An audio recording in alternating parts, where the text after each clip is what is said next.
ऐसी 5 कौन-सी ट्रिक है जिससे आप अपने वीज़ा जो टूरिस्ट वीज़ा है वो 100% पा सकते हो दोस्तों। तो इसी टॉपिक पे हम वीडियो में बात करने वाले हैं, तो बने रहिए वीडियो के एंड तक मेरे साथ। और अगर चैनल पे नए आए हो तो चैनल को सब्सक्राइब ज़रूर से कर लेना, बेल आइकन को प्रेस करना, क्योंकि ऐसी वीज़ा रिगार्डिंग इन्फॉर्मेशन आप सबके लिए मैं लाता रहता हूँ। जो नोटिफिकेशन आपको जल्द से जल्द मिल जाए और वो नोटिफिकेशन आप लोग मिस ना करें दोस्तों। तो चलिए इस वीडियो को शुरू करते हैं।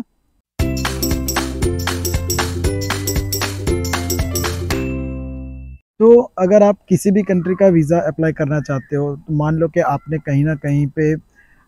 सोचा होगा कि मैं इस कंट्री में घूमने जाना चाहता हूँ, इस कंट्री में घूमने जाना चाहता हूँ। आप चाहे बिज़नेस कर रहे हो या नो छोटी-मोटी कोई जॉब भी कर रहे हो, तो भी आप घूमने जा सकते हो। किसी भी कंट्री में ऐसा नहीं है कि अगर आप छोटी जॉब कर रहे हो या छोटा कोई बिज़नेस कर रहे हो, तो आप भी किसी भी कंट्री का वीज़ा नहीं पा सकते। ऐसी कभी आप सोच मत रखिए। इसके लिए जो डॉक्यूमेंट है, वो आपको 110% आपको प्रॉपर डॉक्यूमेंट लगाने पड़ेंगे अपनी फ़ाइल के अंदर। कौन से डॉक्यूमेंट लगते हैं और उसको कैसे तैयार करना है, वो सारी जानकारी में वीडियो जैसे-जैसे आगे बढ़ती जाएगी, आपको वो सारी डॉक्यूमेंट के बारे में पता चलता जाएगा दोस्तों।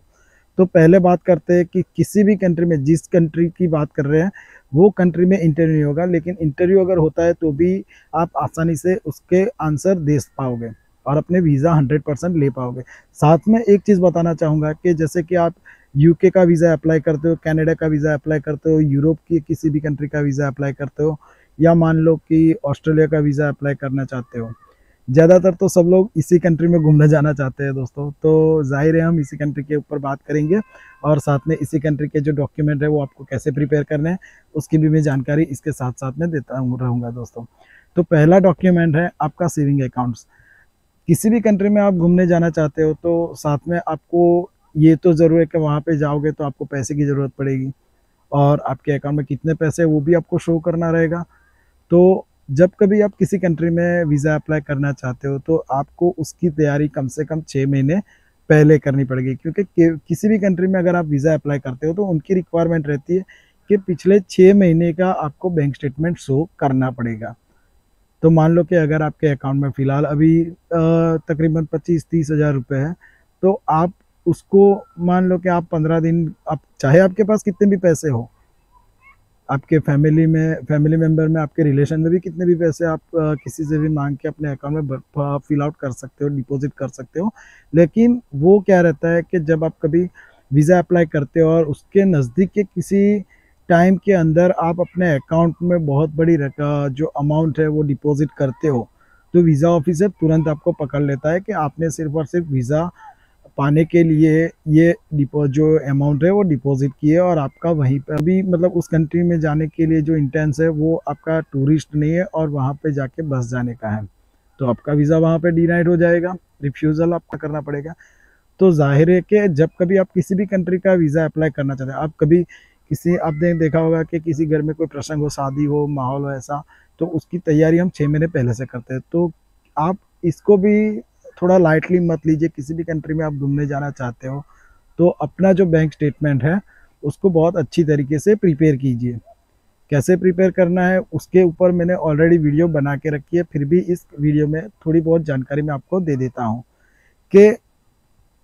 अगर आप सेविंग अकाउंट में 6 महीने पहले से उसको, अगर आपको वीज़ा अप्लाई करना है, 6 महीने पहले तैयारी करते हो, आप थोड़ा-थोड़ा अमाउंट हर महीने आप अपनी सेविंग अकाउंट में दिखाते जाइए कि ये इस मंथ आपने 30,000 बचा लिया, अगले मंथ 20,000 बचा लिया, उसके बाद 50,000 बचा लिया, कहीं से आपके इन्वेस्टमेंट से कोई इनकम आई है, तो उसको अंदर शो ऑफ कर दीजिए। तो ऐसे करते-करते जब आप 6 महीने आपका स्टेटमेंट निकालोगे, जब वीज़ा अप्लाई करने का टाइम आएगा, तो उस टाइम पे आपके अकाउंट के अंदर 4 साढ़े 4 लाख रुपए जितना सेविंग हो चुका होगा। और ये एक जेन्युइन तरीका है अपने सेविंग अकाउंट को वीज़ा ऑफ़िसर के सामने शो करने का। तो अगर आप इस तरीके से अपना बैंक स्टेटमेंट जो है वो मेंटेन करते हो, तो 110% वो जो स्टेटमेंट है वो वीज़ा के लिए 90% वीज़ा मिलने के चांसेस को बढ़ा देता है। दूसरी चीज़ ये है कि अगर आप छोटी-मोटी कोई भी जॉब करते हो, तो उस सिनेरियो में आपको क्या करना है कि आप जहाँ भी जॉब करते हो तो आप अपने जो एम्प्लॉयर है उनको आप बोल सकते हो कि मेरा जो भी सैलरी आए वो मुझे डायरेक्ट अकाउंट में दे, ना कि आप उसे कैश इन हैंड में लीजिए। अगर आप कैश इन हैंड में लेते हो तो आपके पास कोई भी प्रूफ नहीं रहेगा कि आप इस जगह पे इस डेजिग्नेशन के ऊपर इतनी सैलरी पे आप काम करते हो। जबकि आपके अकाउंट में अगर उनके अकाउंट से, कंपनी के अकाउंट से आपके अकाउंट में कुछ अमाउंट डिपॉजिट होता है, आपकी सैलरी डिपॉजिट होती है, तो उसके साथ आपको पे स्लिप मिलती है कि आपका सैलरी, जो ये सैलरी स्लिप रहता है वो आपको मिलता है। तो दो जो प्रूफ रहता है, जो जॉब करते हैं उनके लिए दो प्रूफ ऐसे ही सामने आ जाते हैं। और उसके बाद आपको जो अपना अकाउंट है उसमें ऐसे ही, जैसे मैंने बताया कि आपको बैंक स्टेटमेंट कैसे मेंटेन करना है, उसकी तरह आप मेंटेन कर सकते हो। साथ में अगर आपके पास कोई एसआईपी आप करते हो, पीपीएफ अकाउंट है, तो उसके भी सर्टिफिकेट आप अपने फाइल, वीज़ा फाइल में लगा सकते हो और अपनी जो फाइनेंशियल कंडीशन है उसको मजबूत दिखा सकते हो। साथ में आप अपने प्रॉपर्टी जो डॉक्यूमेंट है, अगर आपके नाम पे कुछ ना कुछ प्रॉपर्टी है तो आप उसको भी शो कर सकते हो। अपनी वाइफ के नाम पे या अपने खुद के नाम पे कहीं पे कोई ज़मीन लेके रखी है, या तो कोई सिनेरियो में आपने किसी जगह पे, किसी सोसाइटी में अगर आपने प्लॉट लेके रखा है, तो उसका भी प्रॉपर्टी वैल्यूएशन, उसके दस्तावेज जो है उसको आप इसके अंदर अलाउड कर सकते हो। चौथा डॉक्यूमेंट है जो कि इसके बाद बात करते हैं, जो बिजनेस है, जो कि ना छोटा मोटा कोई भी पर्सन जो छोटे मोटे धंधे करता है या कोई भी बिजनेस करता है या छोटी मोटी कोई भी कंपनी चलाता है, उनके सिनेरियो में कैसा है कि उनको अपना करंट अकाउंट जो भी है, वो करंट अकाउंट बहुत अच्छी तरीके से मैनेज किया हुआ रहना चाहिए। उसमें किसी भी कंपनी से जो अमाउंट आती है, पेमेंट आता है, वो आप डायरेक्ट अकाउंट से उसको ट्रांसफ़र करवा लीजिए, चेक पेमेंट पे ही लीजिए। कभी भी किसी कैश इन हैंड पे मत लीजिए, या तो सेल्फ करंट अकाउंट में जैसे कि आप जानते हो कि आप डिपॉजिट कर सकते हो, कैश डिपॉजिट कर सकते हो, लेकिन उसके ऊपर ज़्यादातर आपको टैक्स पे करना पड़ेगा। तो आप ज़्यादातर जब तक हो उतना आप कंपनी के थ्रू जो भी लेन देन है वो कंपनी के थ्रू ही दिखाइए। और कंपनी जब महीने का आपका जो होता है, पूरा होता है, तो उसके अंदर कंपनी अपने करंट अकाउंट से आप अपने सेविंग अकाउंट में कुछ अमाउंट आप जैसे सैलरी है, सैलरी के तौर पे अपने अकाउंट में दिखाइए। और जो भी खर्चा है अपने घर का या अपनी वाइफ को देना रहता है, अपने बच्चों को देना रहता है, तो वो सारा का सारा जो अमाउंट है वो आप अपने सेविंग अकाउंट से उनको दीजिए, ना कि कंपनी के अकाउंट से। कंपनी के अकाउंट से आप अपने वर्कर्स जो रहते हैं उनको सैलरी कीजिए, या तो आपकी जो शॉप है उसके अंदर जो भी कोई बंदा जॉब करता है तो उसको सैलरी जो भी है वो अपनी शॉप के जो करंट अकाउंट है उसके अंदर से कीजिए। और उनको भी आप पे स्लिप दीजिए। तो आपको क्या है कि आपका जब आईटीआर फाइल करोगे तो उसके अंदर ये सारी के सारी चीज़ें आपको मेंशन करनी रहेगी। उसके साथ में आपका जो आईटीआर फिल आउट होगा वो आपके वीज़ा दिलाने में 110% आपको हेल्प करेगा, क्योंकि आपका बिजनेस वो शो कर देगा कि आप सालाना इतना कमाते हो और आपके पास इतना सेविंग है और आपके इतने इतने एक्सपेंस है जो आपकी कंपनी से आप निकालते हो। और आप इंडिया में वेल सेट हो, या तो आप जिस कंट्री में रह रहे हो वो कंट्री में आप बहुत अच्छी तरीके से वेल सेट हो, और आप जो कंट्री में घूमने जाना चाहते हो वहाँ से आप वापस भी इसी कंट्री में आके अपना बिजनेस वापस से संभाल सकते हो।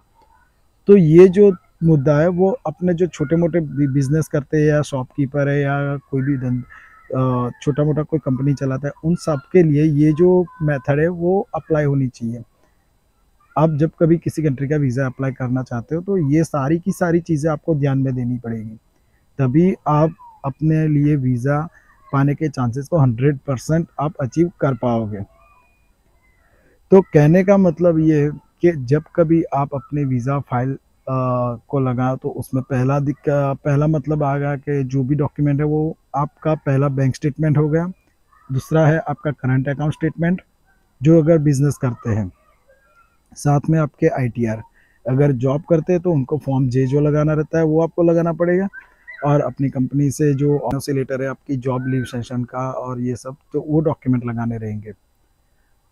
तो ये सारे डॉक्यूमेंट लगा के आप जब फाइल तैयार करते हो तो उसकी जो भी कॉपी आप लगाते हो, जो बीएफएस में आप सबमिट करते हो, तो ज़ाहिर के वो सारी की सारी कॉपी आप 100 जीएसएम पेपर पे, वाइट और मैट फिनिश जो पेपर आता है उसके अंदर कॉपी निकालिए, और जितनी भी हो सके वो कॉपी, जितनी कलर कॉपी है उसको कलर कॉपी में ही निकालें, और जितनी ब्लैक एंड वाइट कॉपी हो उसको भी 100 जीएसएम पेपर पे ही निकालें, क्योंकि 100 जीएसएम पेपर की क्वालिटी बहुत ही अच्छी आती है, और उसकी जो प्रिंट रहती है, जो आप ज़ेरॉक्स उसकी लगाओगे अपनी फ़ाइल के अंदर, तो उसको एक प्रॉपर वे से जब वीज़ा ऑफिसर वो पेपर को पकड़ता है चेक करने के लिए, तो उनको भी एक फील आउट होता है कि ये जो बंदा है जिसने ये फ़ाइल तैयार की है वो जेन्युइन पर्सन होगा और एक रिस्पॉन्सिबल पर्सन रहे कि अपनी फ़ाइल को कैसे तैयार करना है, उसको उसकी रिस्पॉन्सिबिलिटी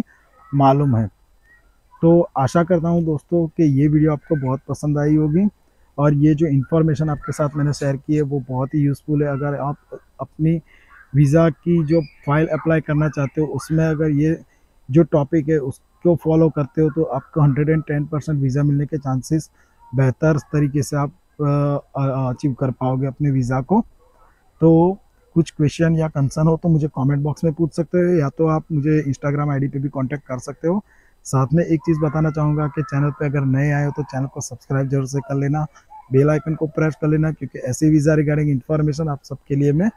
लाता रहता हूँ और वो नोटिफिकेशन आप लोग मिस ना करें, इन्फॉर्मेशन मिस ना करें। तो मिलते हैं नेक्स्ट वीडियो में, तब तक के लिए धन्यवाद।